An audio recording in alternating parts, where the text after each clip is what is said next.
बड़ी खबर आपको बताते हैं। अरावली मामले में बड़ा अपडेट सामने आया है। आपको बता दें, सुप्रीम कोर्ट ने कहा है कि अरावली पहाड़ियों को लेकर उसके पहले के आदेश फिलहाल रोक दिए गए हैं। यह फैसला तब तक लागू रहेगा जब तक एक नई समिति नहीं बन जाती। कोर्ट ने 20 नवंबर को दिए अपने ही फैसले पर रोक लगाते हुए केंद्र सरकार और राज्य सरकारों से इस मामले में जवाब मांगा और अगली सुनवाई 21 जनवरी को तय की है। यह फैसला सीजेआई सूर्यकांत की अध्यक्षता वाली 3 सदस्यीय पीठ ने सुनाया है। बता दें कि अरावली मामले को लेकर देश का सियासी पारा हाई है। वहीं पर्यावरण प्रेमी भी अरावली के साथ छेड़छाड़ के सख्त खिलाफ हैं। पहले के फैसले में सुप्रीम कोर्ट ने अरावली पहाड़ियों और पर्वतमालाओं की एक जैसी परिभाषा को मंजूरी दी थी। इसके तहत दिल्ली, हरियाणा, राजस्थान और गुजरात में फैले अरावली इलाकों में खनन पट्टों पर तब तक रोक लगा दी गई थी जब तक विशेषज्ञों की रिपोर्ट नहीं आ जाती। कोर्ट ने पर्यावरण, वन और जलवायु परिवर्तन मंत्रालय की एक समिति की सिफारिशों को माना था। लेकिन अब यहां पर सुप्रीम कोर्ट ने अपने ही फैसले जो 20 नवंबर को दिया था, 100 मीटर की परिभाषा वाला जो फैसला था, अब उस पर खुद से लगा दिया है।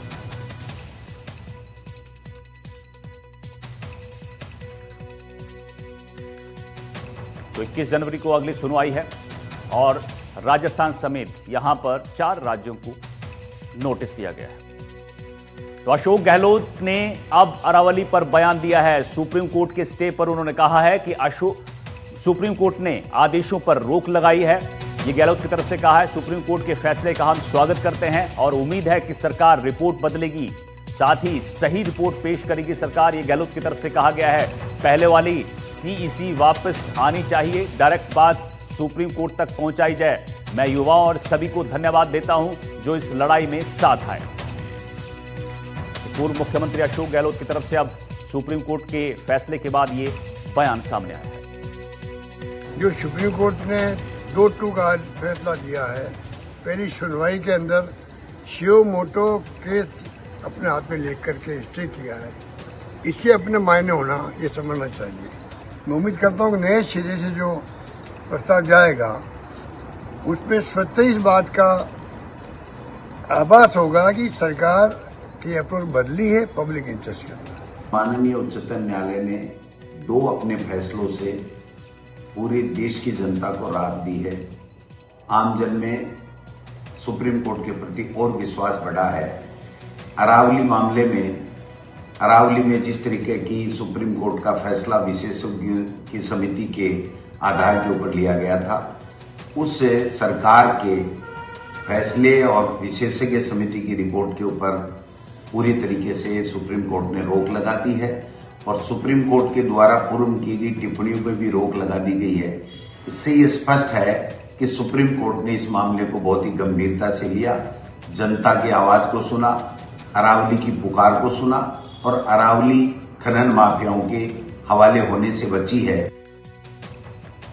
अरावली को लेकर सुप्रीम कोर्ट के आदेश का राजस्थान कांग्रेस ने स्वागत किया है। नेता प्रतिपक्ष टीकाराम जूली ने एनडीटीवी से बातचीत में कहा कि यह कांग्रेस के आंदोलन की ताकत और जनभावनाओं का सम्मान है। उन्होंने कहा कि राजस्थान और केंद्र सरकार दोनों को समझना चाहिए कि तानाशाही रवैया नहीं चलेगा। अरावली को लेकर 100 सालों की योजना होनी चाहिए थी, लेकिन जिस तरह इस पर्वत श्रृंखला को खनन माफियाओं के हवाले किया जा रहा है वो दुर्भाग्यपूर्ण है।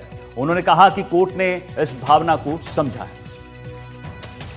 अरावली को लेकर जारी सियासी घमासान के बीच सुप्रीम कोर्ट ने 20 नवंबर के अपने ही फैसले पर रोक लगा दी है और ये कहा है कि अगली सुनवाई 21 जनवरी को होगी, तब तक खनन पर पूरी तरीके से रोक रहेगी। राजस्थान में कांग्रेस इस मुद्दे को लेकर सड़कों पर थी और अब बातचीत करने के लिए हमारे साथ नेता प्रतिपक्ष टीकाराम जूली हैं। जूली साहब, कोर्ट के फैसले को कैसे देखते हैं?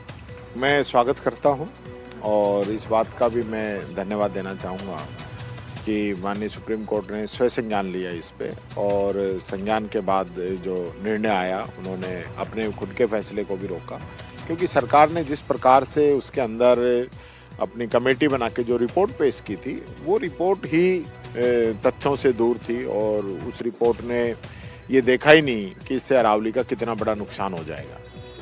तो मैं समझता हूँ आने वाली 21 जनवरी को जब वापस इस पे सुनवाई होगी तो जनता के हित में आएगी। जिस तरीके से कांग्रेस सड़कों पर उतरी और सोशल मीडिया पे एक बड़ी मुहिम चली, क्या जन भावनाओं का सम्मान माना जाए इसे? निश्चित तौर पर जन भावनाओं का सम्मान है। जनता चाहती है कि अब हमें अपने पर्यावरण को बचाने के लिए, प्रकृति को बचाने के लिए हमें अपने पहाड़ हैं, पेड़ हैं, नदी हैं, इन सब की रक्षा करनी पड़ेगी। और जिस बेतरतीब तरीके से इनका दोहन किया जा रहा है, वो ऐसा लग रहा है जैसे कि हमें सब कुछ अभी लूट के खाना है, इसको खत्म कर दो। हम आने वाली पीढ़ी को क्या देके जाएंगे? ये स्थिति आज पैदा हो रही है। आज मैं समझता हूँ बहुत से बच्चे अब आने वाली पीढ़ी में उन्होंने कुएं नहीं देखे होंगे। ये स्थिति होगी। पानी कैसे आता था कुओं से, तो ऐसी स्थिति हो गई है।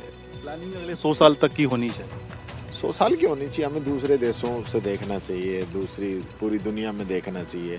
पूरी दुनिया में आप देखोगे तो रोज़ाना मीटिंगें हो रही हैं, और जो जलवायु परिवर्तन हो रहा है उस पर काफ़ी बड़े बड़े शोध हो रहे हैं। एक तरफ हम देखते हैं कि हमारे ग्लेशियर जो है वो पिघल रहे हैं, हमारी जो ओजोन की परत में छेद बढ़ता जा रहा है। तो ये कहीं कार्बन उत्सर्जन को कम करने की बात चल रही है, और पोल्यूशन बहुत बड़ा मुद्दा है। तो इसको लेके तो हमें अगर बिना खनन के भी रहना पड़े, कोई और टेक्निक अपनानी पड़े, वो हमें करनी चाहिए। ये नहीं है कि हमें अपने आज के लिए हम सब कुछ खत्म कर दें और कल के लिए हम कुछ नहीं छोड़ें। आप अलवर से आते हैं और दोनों मंत्री भी वहीं से हैं, भूपेंद्र जी भी और संजय शर्मा जी भी। उनकी भूमिका को कैसे देख रहे हैं आप? मुझे बड़ा दुख है इस बात का कि दोनों अलवर से आने के बावजूद, अलवर में खूब पेड़ हैं, पहाड़ियाँ हैं, नदी है, इन सबको बड़ी नज़दीक से देखा है। और उनकी पहले की स्थिति और आज की स्थिति में जो अंतर है वो भी मैं समझता हूँ इन लोगों ने देखा है। लेकिन उसके बावजूद इस बारे में जिस प्रकार से आंखें बंद करके साइन किए हैं, क्या वजह है? मैं तो वजह भी जानना चाहता हूँ। ऐसी क्या वजह है कि ये निर्णय करना चाहता है? हाँ, निश्चित तौर पर इस्तीफे होने चाहिए। मैं भी मांग करता हूँ कि इन लोगों के इस्तीफे होने चाहिए, दोनों मंत्रियों के। जिस प्रकार का काम इन लोगों ने किया है, ये बड़ा गंभीर विषय है। जो हमारे आने वाली पीढ़ी के बारे में नहीं सोच रहे, जिनको ये नहीं पता कि आने वाले समय में भविष्य क्या होगा, और जनता को गुमराह कर रहे हैं। इस प्रकार के बयान दे रहे हैं कि कुछ हुआ ही नहीं, कांग्रेस गुमराह कर रही है। अब कांग्रेस गुमराह कर रही थी तो फिर सुप्रीम कोर्ट ने ऐसे ले लिया क्या संज्ञान? तो हकीकत थी।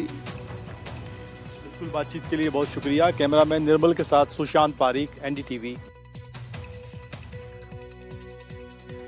कांग्रेस विधायक रफीक खान ने कहा है कि ये सुप्रीम कोर्ट का भाजपा सरकार के गाल पर तमाचा है। उन्होंने इसे जन आंदोलन की जीत बताते हुए कहा कि इससे न्याय व्यवस्था पर एक बार फिर से भरोसा कायम हुआ है। हम कोर्ट के फैसले का स्वागत करते हैं, और कोर्ट के फैसले का हम स्वागत तो कर रहे हैं, लेकिन बीजेपी और बीजेपी की दोनों सरकारें, राजस्थान की और केंद्र सरकार की, और दोनों मंत्री, इनके मुंह पर सुप्रीम कोर्ट का करारा तमाचा है। ये जो बात सुप्रीम कोर्ट संज्ञान ले रही है उनको समझ में आ रही है क्या? इनको नहीं समझ में आ रही। ये धरातल पे नहीं है। आवाम की बात इनको नहीं समझ में आ रही। क्या लालच है इनको? किसको फेवर करना चाहते हैं? किससे फायदा लेना चाहते हैं? देश की जनता सड़कों पे है, कोई पार्टी पॉलिटिक्स नहीं है इसमें। पूरे देश की, राजस्थान को डेजर्ट होने से जो अरावली पर्वत बचाता है, अरावली पर्वत नहीं है, अरावली पर्वत श्रृंखला है। और श्रृंखला को 100 मीटर का दायरा देके आप श्रृंखला को खत्म कर देना चाहते हो। इसका मतलब जो 100 मीटर से नीचे है और श्रृंखला का किलोमीटरों दूर हिस्सा है, उसको आप खत्म कर दोगे, जमीन में नेस्तो नाबूद कर दोगे। दुनिया की जो सबसे बड़ी पर्वत श्रृंखलाएं हैं, उनमें से तीसरे चौथे नंबर की पर्वत श्रृंखला है ये, पूरी दुनिया की। न केवल राजस्थान, भारत, बल्कि हिंदुस्तान नहीं, पूरी दुनिया की सबसे लंबी पर्वत श्रृंखला है। वहीं इस मुद्दे पर विधायक अमीन कागजी ने क्या कहा है वो भी आपको सुना।